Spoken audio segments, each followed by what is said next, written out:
Fighting Words. I'm your host, Carissa Maxwell, joined by senior combat editor Tom Gray and senior combat writer Andreas Hale. Gentlemen, first and foremost, happy International Women's Day. Absolutely. Listen, there's a woman hosting, so I'm going to behave myself. Thank you. I want to make sure we're all on board here. I just have to say, just like I say all the time, there doesn't need to be a Black History Month. There doesn't need to be a Women's Day. Like, it's 365, 24/7 for all of those things. So yes, happy that, but let's do more. Diplomacy. Yeah. Retweet. But with that being said, I know we're all a little disappointed that the Katie Taylor-Amanda Serrano rematch that was set for May 20th has been postponed due to a hand injury from Amanda Serrano. So while that is disappointing, when that fight does get rescheduled, does this still have the same anticipation? Or are we still as excited for this fight to be one of the top fights of 2023? Probably more anticipation, I would think. The longer you wait for a fight, the bigger it tends to get hyped up. I mean, look no further than Mayweather against Pacquiao. That fight went on for 6 years, and although hardcore boxing fans were annoyed that it took so long for the fight to be made, by the time it came around, it was a financial bonanza, and everyone basically made the world stop. So I don't think that Taylor Serrano 2 is going to dry up. I think it's still a dynamite fight. I think so too, Tom, but my only thing is I don't think it'll get any more anticipated than it is already, because these are two women that don't disrespect each other. There's not a lot of trash talk. There's not even people on social media that dislike either fighter. They're just looking forward to the fight. So I think May 20th, June 20th, July 20th, December 20th, still the same outcome. A lot of people are going to want to see this fight regardless. There's one thing, and that is that if the fight was going ahead in May 20, Croke Park looked out of the equation in terms of venue. If that gets locked in, that automatically takes the fight to new heights, because there's not been a huge fight at Croke Park since Muhammad Ali fought there in 1972. So that's one thing that definitely makes it bigger if that can come to fruition. Yeah, Tom, I'm going to agree with you there. There's no debate. You put it in Croke Park, it is a much bigger fight. But I don't think it's going to be like the Mayweather-Pacquiao bonanza that we saw, because we were waiting with bated breath. But it's still a huge fight. Yeah. It's huge. And one of the reasons this fight is so highly anticipated is because the win was kind of controversial. Even though Katie Taylor won, a lot of people were split on who they actually had leading the rounds. So who did you have on your scorecard? Who did you have winning Katie Taylor, Amanda Serrano 1? I had Katie Taylor edging the fight by a point. Amanda Serrano had Katie on the hook, round 5. Hurt her terribly. I think Katie Katie took more punishment in that one round than I've seen her take in her entire career prior to that. She took an absolute shellacking, and I think from memory she lost the 6th as well. But Amanda Serrano took her foot off the gas and started following Katie around the ring, allowed Katie to get off with more punches, keep Amanda on the end of her shots, and I felt as if Katie was sweeping all the late rounds, and because of that, Katie tightened the gap and ultimately prevailed. So I thought she was a deserved winner on the night. I wouldn't have argued had it went the other way if you've only got a 1-point deficit, but I thought Amanda Serrano almost gave that fight away. Listen, I don't think there's anybody who debates that it was a close fight. I had Amanda Serrano winning. I think she, like you said, Tom, she hurt Katie Taylor.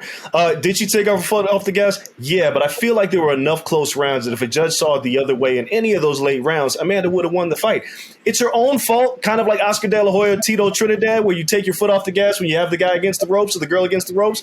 But I still thought Amanda did enough to win the fight. But it is what it is. It's boxing. There was no robbery here. Let's just be clear about that. No, I don't think it was a robbery for a second. But if you get a fighter as badly hurt as what Katie was, I mean, she was woozy, eyes vacant. If you take your foot off the gas and just assume that because you've hurt an opponent in one round that you're going to ultimately get the decision at the end, that's a mistake. You'll lose your right to complain in that instance. Facts. So when we do have this rematch, if Katie Taylor does win again, right now we have her ranked at number 2, Amanda Serrano number 3 on the Sporting News top 12 women's pound for pound ranking. Do you think a win over Amanda Serrano justifies bumping Claressa Shields from number 1 to take that number 1 pound for pound ranking spot? I don't just think the number 1 pound for pound ranking spot can get taken by Katie Taylor if she wins. I think that the same would be said for Amanda Serrano. Amanda Serrano, we need to remember, has contested 7 weight divisions. That is astonishing. That's only under Manny Pacquiao in terms of weight divisions conquered. She's won titles in 7 weights. So Amanda, I think if she can beat Katie, moves to number 1 because it's a signature career-defining triumph. Katie, if she gets another win, particularly if it's decisive, then I think Katie can go into number 1 because Claressa Shields is brilliant, currently my number 1 pound-for-pound fighter, but she's not beating opponents of this calibre, and that's important in a pound-for-pound debate. Basically, they're not there. She's cleaned out everyone who is there, but Savannah Marshall, to me, is not at the same level as Katie Taylor or Amanda Serrano, and that's the last fight that Claressa won. Yeah, I don't care who wins this fight. They're still number 2 to Claressa Shields. Claressa Shields is not only undefeated, she has been undisputed in 2 weight classes. She has been dominant in every single performance that she has had. Nobody is touching her. What did Roy Jones say? They're not nobodies. I make them look like nobodies. That is Claressa Shields. I love what Katie Taylor's done, but I saw her lose in my own 2 eyes against Delphine Persoon. I always felt she lost that fight. There's not a single fight that I watched Claressa Shields in where I felt like she lost or was even remotely close to losing. Right now, she is my number 1 pound for pound, and I don't care what Amanda and Katie do. They are number 2 to Claressa Shields. You don't care if Amanda Serrano beats Katie Taylor, becomes undisputed lightweight champion, and that's 7 divisions conquered. You don't care. As simple. No, I don't. Okay. No, as long as Claressa Shields still breathes oxygen, and as long as Claressa is still dominant. Very dismissive, man. No, I love Amanda Serrano. I love Katie Taylor. But if you can't beat Claressa Shields, or you can't even give her a difficult fight, how is she not number 1 pound for pound? I know to be beating Claressa Shields, though. That's not fair. Is that what you were saying? No, I'm saying anybody, somebody. Go get me anybody. Nobody's beating Claressa Shields. She's number 1. She's not getting the same competition, big man.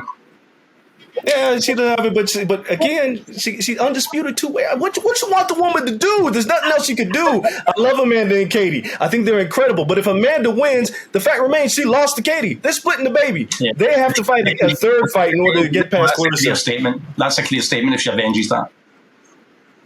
All I'm going to say is RIP to your Twitter mentions, Tom, because if Claressa Shields is the best at something, it is trash talking and finding her haters. So I feel for your comment section. Yeah. But with that being said, either way, however this fight goes, it is still a very exciting fight. I'm sure it will shake up our pound for pound list somehow.